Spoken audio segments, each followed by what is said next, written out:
최대집 전 의협회장이잖아요, 지금요. 근데 고발을 했대요? 살인 혐의로? 뭐 미필적 고의, 살인죄에 해당한다. 본인 생각을 이렇게 얘기하면서 검찰에 고발.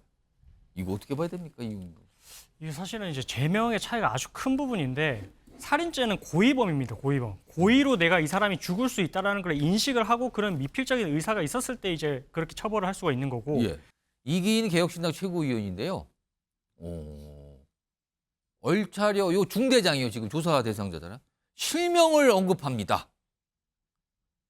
군 당국에 촉구한다. 누구 대위를 조속히 검토해 피의자 전환하라. 이름을 공개적으로 얘기해 버린 거예요. 육군은 이번 사안의 중요성을 명확히 인식한 가운데 민간 경찰과 함께 협조하여 그 조사를 진행했고 그 조사 과정에서 군기 교육 간의 규정과 절차에서 문제점이 좀 식별되었습니다.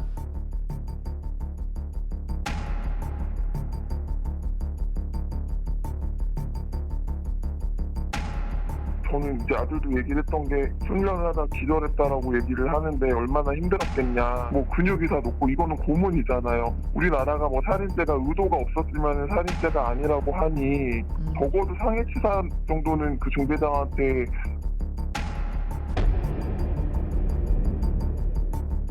실명 공개 살인죄 고발까지 지금 최근에 있어서는 안 될 훈련병 얼차려 뭐 군기 교육이라 훈련이라고 표현됐지만 그 얼차려 중에 쓰러졌고요. 그리고 며칠 뒤에 목숨을 잃는 상황이 벌어졌습니다. 그리고 지금 중대장과 부중대장 지금 조사를 받고 있는 조사 대상이 된 상황인데 이게 정치권으로 좀 넘어서 정치인들이 많이 언급을 하는데요. 이런 일이 최근에 있었습니다. 화면에 소개해드리죠.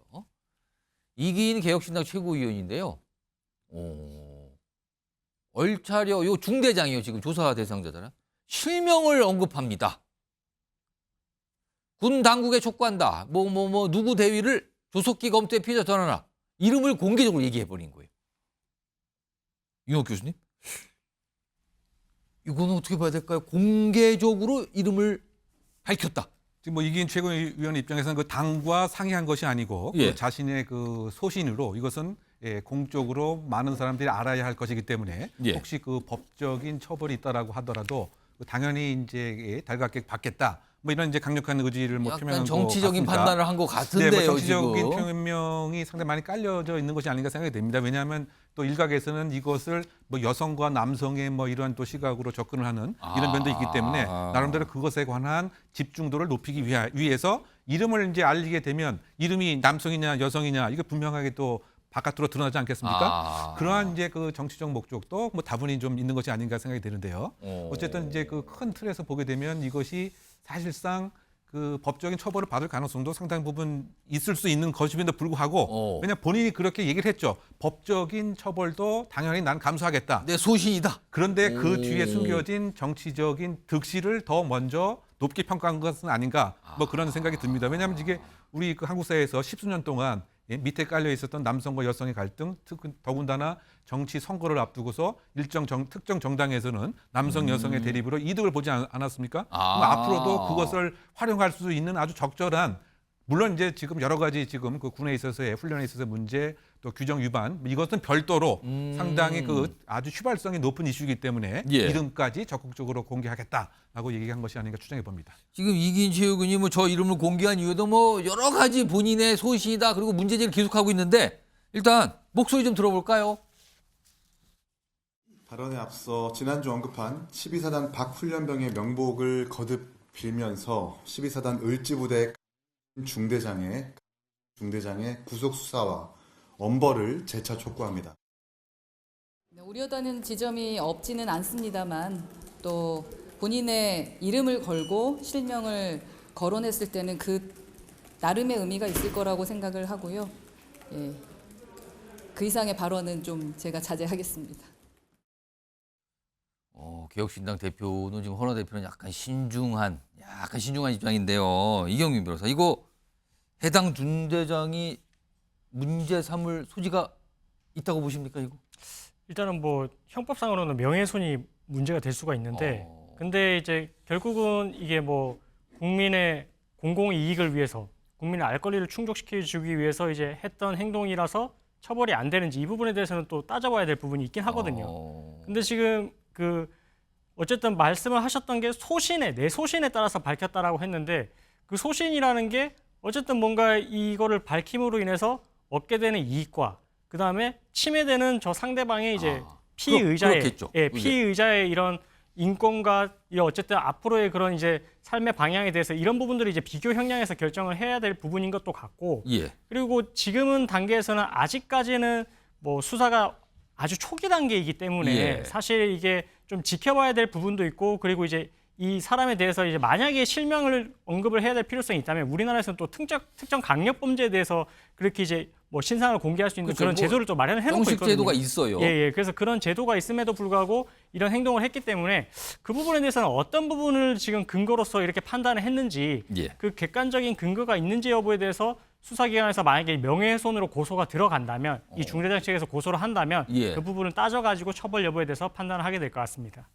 이것도 여러 가지. 뭐 본인은 뭐 더 많이 알려지길 바란다. 그리고 법적인 뭐 책임 있으면 지겠다. 약간 이렇게까지 입장을 밝히는데 이거 오늘도 그렇지만 계속 얘기하겠는데요. 보니까 기회가 있을 때마다.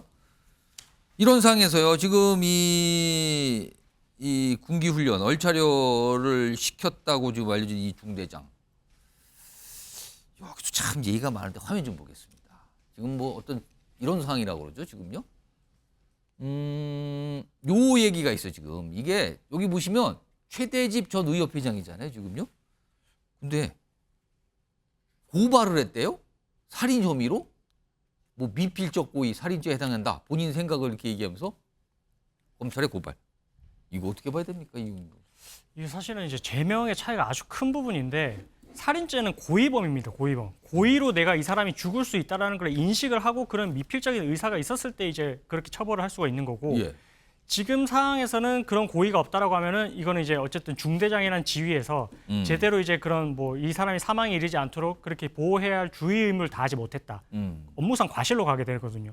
고의와 과실에 대해서는 정말 차이가 크고 형량에 있어서도 차이가 큰 부분입니다. 예. 지금 이제 어쨌든 저 고발인의 지금 뭐 이야기를 들어보면 이 부분에 대한 뭐 중대장으로서 경험이 있기 때문에 살인에 이를 것을 뭐 미필적으로 이제 인식을 할 수 있었기 때문에 미필적 고의가 있었다 이렇게 하면서 이제 주장을 하고는 있는데 사실은 이제 뭐 중대장이 당시에 어떻게 판단해서 어떻게 조치를 취했는지 이 부분도 확인을 해봐야 될 필요성이 있을 것 같고요. 그리고 그때 당시에 같이 이제 어쨌든 군기 훈련을 받았다라고 하는 병사들이 있기 때문에 예. 그 병사들도 그때 당시에 이 지금 사망한 그 훈련병을 봤을 때 그 상태에 대해서 어느 정도 인지를 할 수가 있었고 그 부분에 대해서 중대장은 또 이 보고를 받고 나서 어떻게 이제 대응을 했었는지 그런 부분들에 대해서도 종합적으로 이제 조사가 이루어져야 이게 과연 이제 살인에 이를 정도로 이런 고의가 있었다고 볼 수가 있는지 아니면 단순히 이제 업무상 과실에 그친 예. 건지 이 부분을 판단이 가능할 것 같습니다. 최대식 회장은 의협 갈등 관련해서 많이 나오신 분인데 여기에 지금 뭐 고발을 해서 또 오늘 좀 이렇게 얘기가 되고 있어요. 이런 가운데요. 지금 이 조사 대상이 된 이 중대장이 지금 부대 안에 없다 그러네요. 화면 좀 보겠습니다. 자, 얼차려 중대장 수사 대상인데 영내 대기한인 귀향을 한 거다. 지금 뭐예요? 이게 좀 설명이 나오는데 약간 불안 증세 이런 것 때문에 개인 연가가 제출됐고 고향으로 돌아갔다. 그리고 귀향 당시에 동향 부사관이 동행했다. 심리 멘토 배정 후 상담받았다. 근데 좀 함께 조사 중인 부중대장 있잖아요. 여기는 지금 부대 숙소에 남아 있다.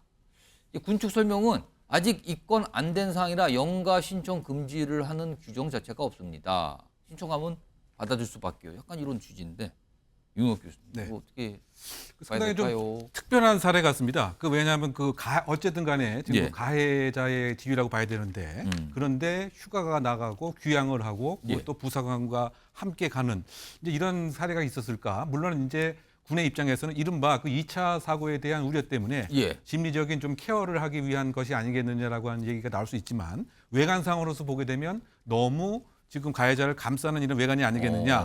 물론 2차 사고 방지도 필요합니다만 지금 예. 그 현장 지휘관이라고 한다면 예. 그 대위급이고요. 과거에 있어서는 오히려 병사 같은 경우는 저런 경우가 좀 있긴 했습니다. 예. 조금 이렇게 케어하는 입장에서. 그런데 현장 그 지휘관을 케어하기 위해서 저렇게 그 휴가까지 예. 허용을 했다라고 하는 것은 무엇인가 조금 적절치 저는 않지 않는가라고 생각이 되는데요. 뭐 두 가지 측면도 있겠죠. 왜냐하면 일단 가해자인데 어떻게 그냥 영가 규정에 반하지 않는다라고 해서 휴가를 보낼 수 있느냐고 하는 점 하나. 그 다음에 어떤 멘탈리티 측면에서 저 대위라고 하는 이런 지휘관이 또 이렇게 무슨 케어를 받아야 되느냐? 그러면 우리 그 군에 소위 말해서 지휘관들의 어쨌든 정신적인 상태 뭐 이것이 이렇게 나약한 것이냐 등의 문제점도 좀 더 있는 것 같고요. 그래서 요약하게 되면은 저와 같은 조치는 병사들에게 조금 더 집중이 돼야 될 것 같은데 예. 병사들은 계속 뭐 지금 뭐 10일 남짓됐으니까 뭐 휴가 갈 수는 없겠죠. 그냥 영내에 있는 것이고 그렇겠죠. 가해자는 지금 집에 가 있다라고 하는 것은 조금 특별한 조금 적절치 않은 조치가 아닌가 저는 생각을 해봅니다. 이와 관련해서 좀 설명을 내놓으신 분이 있습니다. 들어보겠습니다. 장교의 경우에 이렇게 무슨 뭐 귀양 조치를 시킨다거나 이런 경우는 사실 본 적은 전혀 없는데 뭐 체포영장이나 구속영장을 발부받아서 구금을 한다든가 뭐 그것도 여의치 않으면 일단은 긴급 체포부터 하고 네. 이후에 보강을 해서 영장을 청구한다든가 이렇게 해서 신병을 확보하는 것이 우선이지 전우조 내지는 심리 상담을 위해서 누군가를 붙여서 귀양 조치를 한다 이런 것은 굉장히 좀 부적절한 조치가 아닌가라는 생각을 이영희 변호사, 이것도 약간 논란처럼 비춰지네요. 지금요. 네, 이게 사실은 이제 뭐 지금 단계에서 이제 신병을 확보하지 않으면 뭐 말을 맞출 수도 있고 관련된 증거를 또 인멸할 수 있다 이렇게 조금 우려를 나타내시는 것 같은데 일단은 지금 아직 뭐 입건도 안 된 상황이라고 하는 거 보니까 예. 지금 너무도 초기 단계인 것 같거든요. 근데 이미 사람은 사망을 했고 예. 그리고 무엇보다 지금 최근에 이런 비슷한 일이 뭐 수류탄 사고도 있었고요. 그렇습니다. 이렇게 계속해서 이제 군대 내에서 지금 영내에서 사고가 발생을 하고 있기 때문에 이런 부분에 있어서 지금 어쨌든 뭐 중대장의 실명까지 거론이 되고 있으니 조금이라도 뭐 피해를 최소화하고 빠르게 이제 실체적인 진실을 좀 규명할 필요가 있을 것 같고. 그 이건도 지금 안 돼 있는 거예요. 예, 그렇게 하려고 하면 좀 예. 빠르게 이제 어쨌든 뭐 가해자의 신병도 확보를 할 필요성도 있어 보이고 한데 근데 입건까지도 아직 안 돼 있다라고 하는 것은 조금은 이례적인 것 같고요. 좀 우리 국민들이 좀 납득할 수 있는 그런 이제 결과를 받아들일 수 있게끔 군에서 조금 빠르게 조치를 취해줬으면 합니다.